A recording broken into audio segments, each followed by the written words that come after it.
You ever seen Eyes Without a Face? It was directed and written by Georges Franjo. It had such a noble introduction to U.S. audiences, playing a second feature with the Manster, when in truth it's anything but the kind of junky B-movie audiences had to believe it was. It was released as The Horror Chamber of Dr. Faustus, and that title, while great, does not speak to the art within this movie. Not since the cabinet of Dr. Caligari have critics been so enthusiastic. Never before have audiences been so terrified. Never again will you experience a tale of terror to compare with The Horror Chamber of Dr. Faustus. It's the story of Dr. Genesee, who becomes obsessed with the fact that Sam can't pronounce his name, obsessed with fixing the face of his daughter, Christiane, who has been destroyed in a car crash, all his fault, sending to strange labs surrounded by huge dogs and captured doves. He lures women to their doom, taking their faces and grafting it onto his daughters. The surgeries never work. Her face always falls apart. She must turn to wearing the all-white mask that conceals her decimated visage. At one point, she says, "My face frightens me. My mask frightens me even more." It is any wonder that John Carpenter has said this is a movie that had a huge influence on Halloween. Obviously, Eyes Without a Face became the kind of film that a lot of people love so much that they remade it several times. I'm pleased that Eyes Without a Face is a classic now, one universally reviled by critics back then, their error. We proved them wrong. Let's talk about a few movies that let's rip off Eyes Without a Face. Let's talk about a little guy named Jess Franco first. Jess Franco remade Eyes Without a Face so many times. He first made it as the awful Dr. Orloff, a.k.a. Gritos in La Noche, all the way back in 1962.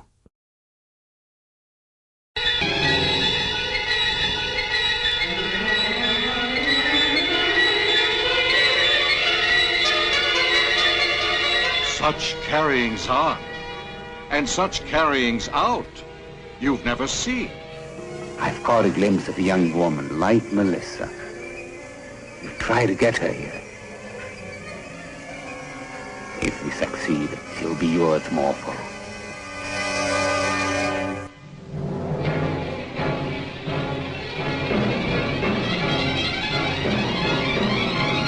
The doctor's dilemma has to do with an impossible cure he's blood-bent on effecting.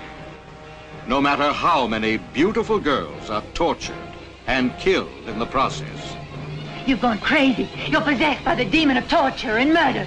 You've committed your last crime.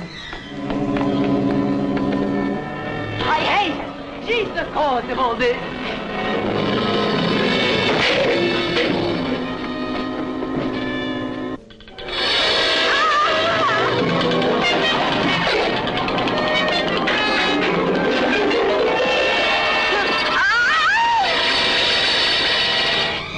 If you like to shiver and shake, quiver and quake, there's mayhem on a monstrous scale in the most unlawful, really awful, awful Dr. Orloff.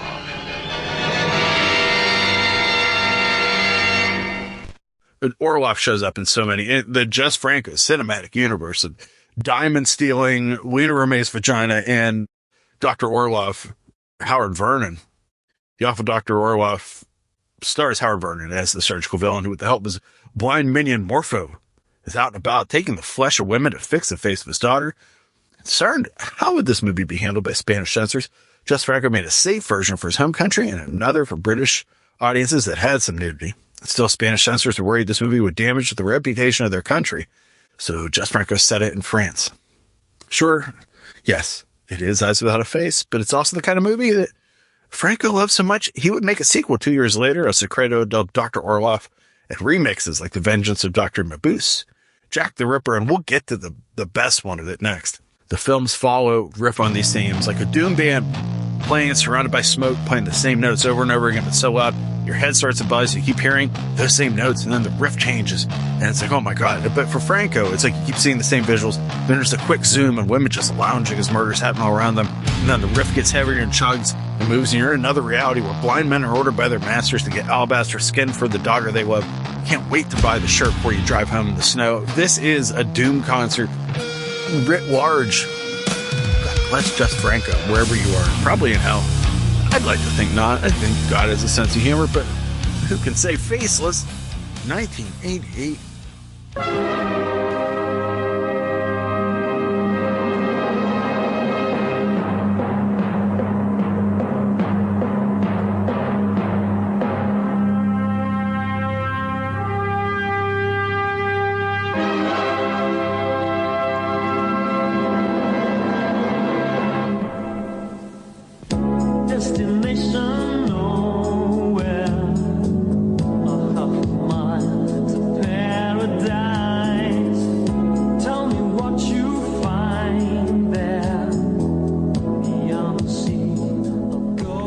back to me, okay? No matter how much it costs.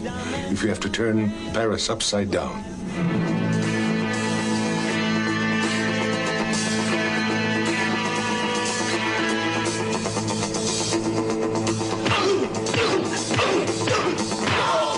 This is your last chance, Doctor. She's very dangerous. Get off me! You're an animal! In Saint-Tropez, soon the price of freedom will fall. He was afraid to operate on living flesh. Living flesh?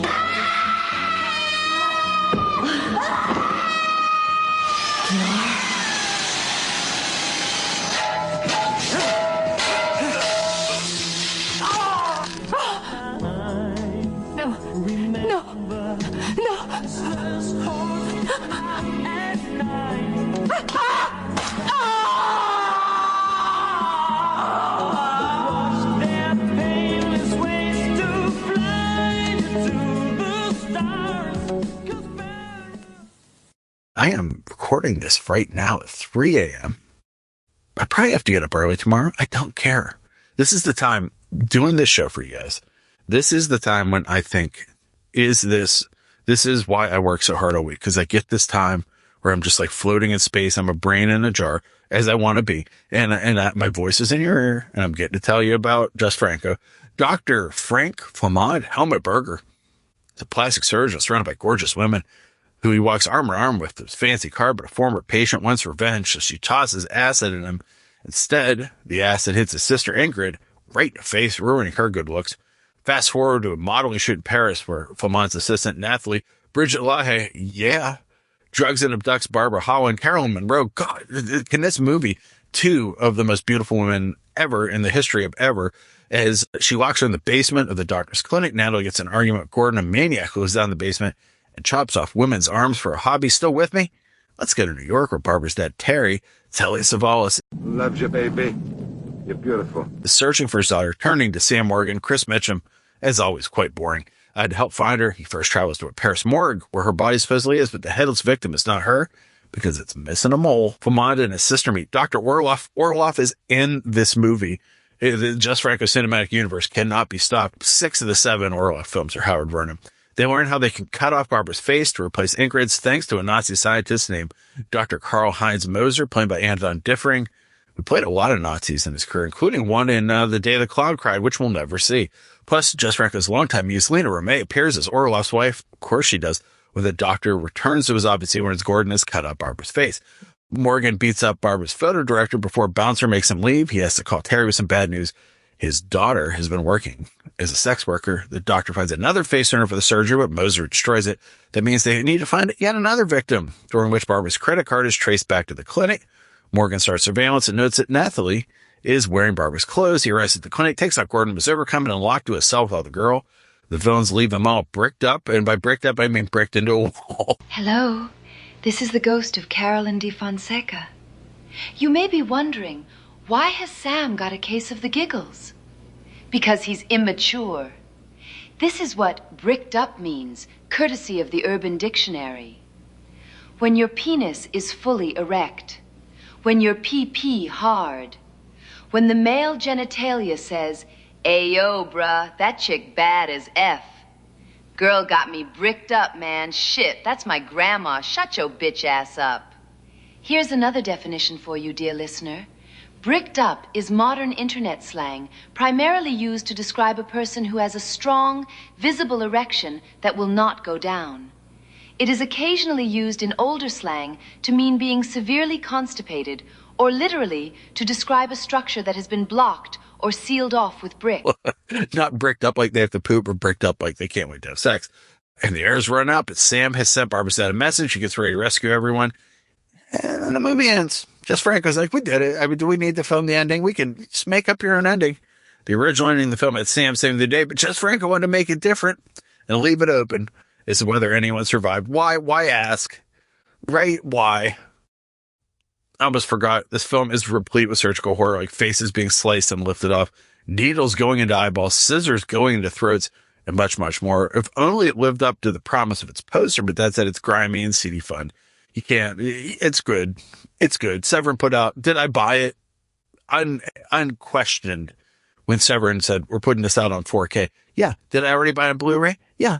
How many copies of Faceless do you own, Sam? Oh, many copies of Faceless. I was about a face exploitation. Visage exploitation, if you will. One of my favorite genres that nobody knows about. I'm inventing this genre, but I will tell you, the trailer will tell you Corruption is not a woman's picture.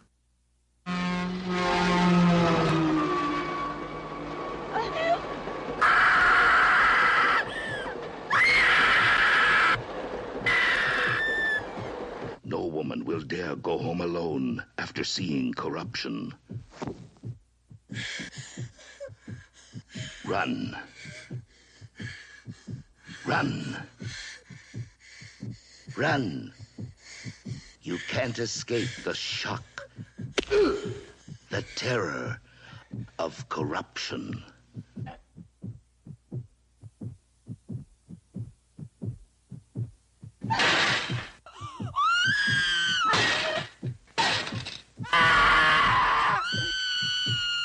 I'm afraid she's losing her mind. Have you thought about that? Oh, please, leave me alone! Mind you, I don't believe the things people say. No woman will dare go home alone after seeing Corruption. I'll call the police. I'll tell them you're mad. Who do you think they'll believe? You or me? Where will the bodies turn up next? Under a car seat? In a valise? Or in a deep freeze? No woman will dare go home alone after seeing Corruption. Therefore, no woman will be admitted alone to this super shocker.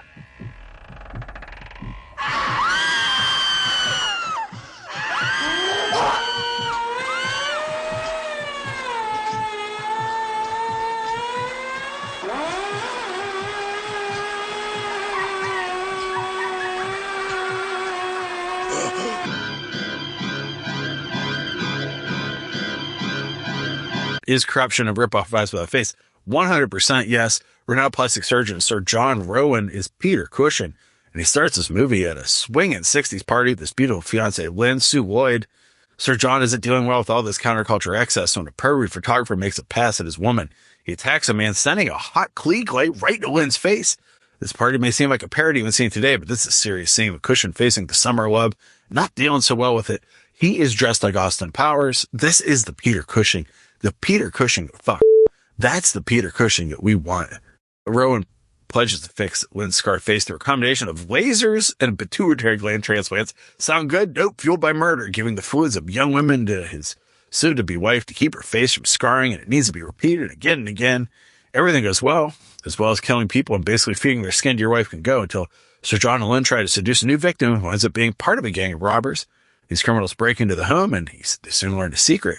No one profits from the knowledge as everyone ends up getting killed by a surgical laser. And guess what? It's all a dream. Cushing would say, it was gratuitously violent, fearfully sick, but it was a good script, which just goes to show you how important the presentation is. Director Robert Hartford Davis would later make Incense for the Damned. Man, The Fiend, yes. And Gonks Go Beat, a toy tie-in movie about gonks, which if you don't know, are like little puffballs with eyeballs on them. That was a thing. That happened. Corruption, not a woman's picture. Of course, Derek Ford and Donald Ford wrote it. Derek Ford, let me tell you what. Hello, Carolyn again with some Derek Ford facts. He also wrote The Legend of Spider Forest, Secret Rites, and Don't Open Till Christmas, as well as directing I Am a Groupie, Blood Tracks, The Urge to Kill, and The Girl from Starship Venus. He also wrote the book The Casting Couch with agent Alan Selwyn under the name Selwyn Ford, who is also a character in the book. So the book appears to be a true story that tells us about Joan Crawford starring in a stag film and how Marilyn Monroe was murdered as a result of her affair with Robert F. Kennedy. Supposedly, this was learned when Ford was making a movie called Bloody Mary, in which an actress is abducted and forced to have an abortion during her affair with a powerful and married man. Peter Lawford was supposed to star in this movie and said, "Are you crazy? Do you want to get us all fucking killed?" before he quit. So Ford believed that Lawford was involved. This has been substantiated by filmmaker Philippe Mora, and he should know because he directed The Howling 2. Back to the show. Let's go to Italy. Sadok Aralde de Satana. That's a great name, right? A great name. In America, they got it here, and they're like, what should we call it? And you know what? Let's call it Atom Age Vampire. Sounds good.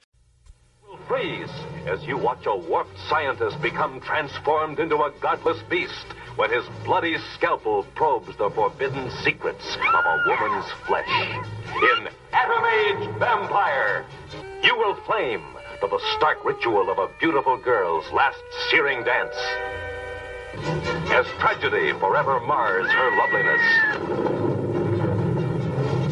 leaving her to face a world of terror. I give you my word that I will restore your face, restore all your beauty. You will cringe as the demented doctor experiments with a girl's trusting innocence. But to possess the living miracle wrought by his twisted genius, he must forever sacrifice his soul to the cunning gods of evil. A transplant directly from another human being. A mad creature born of the atomic age, now shackled to a world of rotting bodies and violent death. A sadist, a criminal, a depraved animal, more ferocious than Jekyll, more monstrous than Frankenstein, more bloody than Dracula.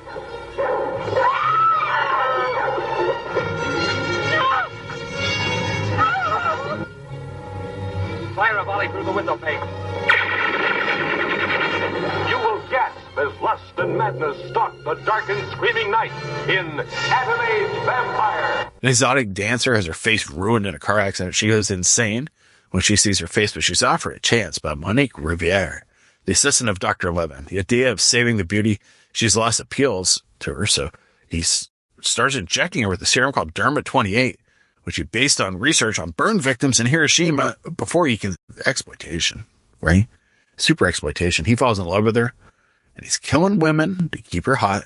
You know, lasts less and less with each murder because the supplies run out. In order to forget things like morals, he injects himself with Derma 25, which makes him into a monster. It works. Every Derma is different. It's like the different kryptonites in Superman. As a kid, I could tell you what each of the kryptonites did. There are several kinds of kryptonite, and yeah, I get it. They were ruined during the crisis, but I like them. There's red kryptonite, which gives mood swings and mutations temporarily. Blue kryptonite, it is the only kryptonite that works on Bizarros. Gold kryptonite takes away powers. White kryptonite, lethal to plants. Black kryptonite, it can split a Kryptonian into two different beings, one good and one evil, or personality change. X kryptonite actually gives superpowers to humans and animals. An anti-kryptonite has no effect on Kryptonians, but is lethal to humans. There are lesser known variations: pink, orange, periwinkle, pink kryptonite. This is an article. Pink kryptonite is said to cause Kryptonians to become gay. I think that's bullshit. Orange kryptonite can't give superpowers to animal. How do you think we got Streaky the Super Cat? Comic books are weird. Anyway, let's talk about Atom Age Vampire. Sorry. Derma 25 turns you into a monster. Derma 28 makes you beautiful. Once the doctor takes Derma 25, he's like, let's kill all the beautiful women. Derma 28, because beauty is worth everything. Tired of wrinkles, scars, or looking like a normal human being? Ask your doctor if Derma 28 is right for you. With just one treatment, you could experience smoother, firmer, unnaturally perfect skin that defies age, logic, and basic medical ethics. Side effects may include sudden personality changes, obsessive behavior, increased vanity, dramatic lighting following you at all times, and an uncontrollable urge to stare at yourself in mirrors for extended periods. Some patients have reported mild symptoms such as dizziness, nausea, and becoming the unwilling accomplice of a morally questionable scientist. More serious side effects may include extreme jealousy, emotional instability, black and white cinematography, and attracting the attention of troubled doctors with boundary issues. Do not take Derma 28 if you are allergic to experimental science, poor decision-making, or creepy laboratory basements. Stop using Derma 28 and contact your doctor immediately if you experience loss of identity, transformation into a tragic figure, or if someone nearby begins monologuing about the price of beauty. In rare cases, Derma 28 may cause complete psychological breakdown, unethical medical procedures, or involvement in a doomed romantic subplot. Do not operate heavy machinery or assist in late-night experiments while using Derma 28. Ask your doctor if Derma 28 is right for you, because nothing is more important than beauty, except maybe your sanity.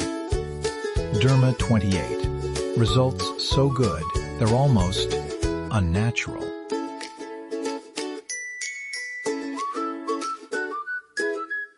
The police bring in Dr. Levin to consult on his own crime. So guess what? He blames Japanese victims of Hiroshima. God, this movie is problematic. You know what? If you expect an Italian genre movie not to be problematic, what are you doing, kids? Anyway, 2 remakes of this movie. There's an animated movie and then a shot-for-shot remake with a dubbed English soundtrack, and the camera doesn't show anybody. It looks like a bad VHS dub. No vampire, an animated vampire. But once Dr. Levin starts losing control of his beast side, yeah, he kind of gets into monsters, but there's no vampire. Like I always thought animated vampire was like a 50s American, like, you know, just goofy nuclear movie. No. It's Italian. It's Italian. Mansion of the Doomed.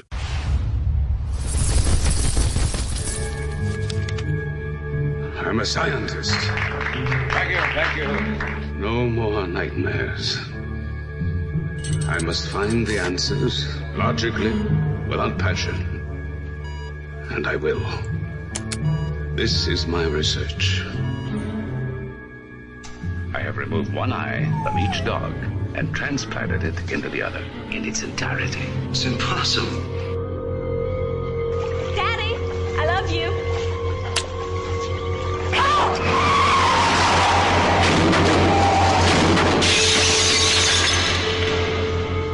She's blind, Len. Nancy is going to have her sight back.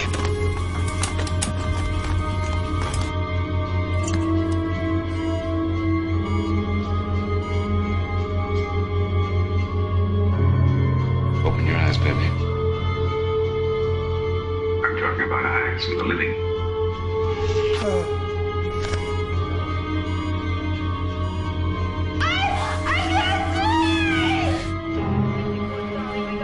Get rid of those people, Len. Kill them.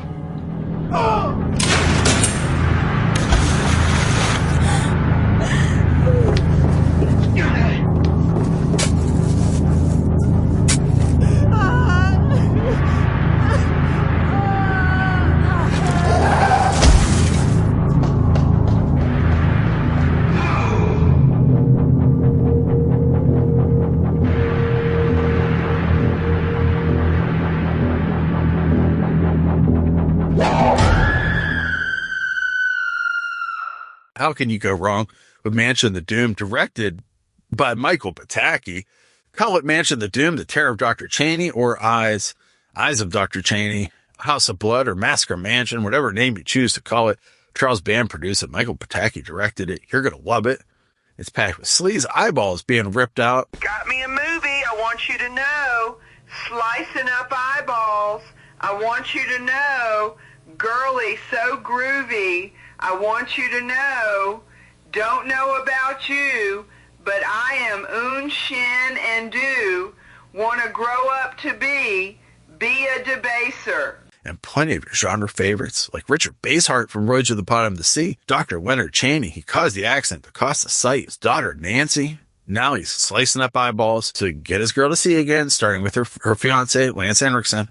Moving on to Marilyn Joy, Cleopatra Schwartz in Kentucky Fried Movie. She was 6 feet of black dynamite. He was a short Hasidic Jew. She fought a savage battle to stay alive in the ghetto. He studied the Talmud at night.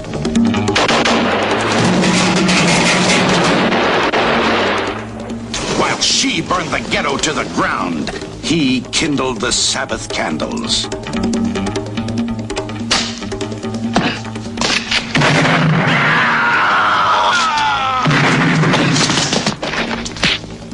Theirs was a love of passion, a torrid, sensual lust, fueled by those who said no. Samuel L. Bronkowitz presents Cleopatra Schwartz. Never before has the screen unleashed such violent fury. Never again will one man and one woman defy such incredible odds. Together, no one could stop them. Goya Graham plays Chaney's wife. And Vic Tayback plays a cop.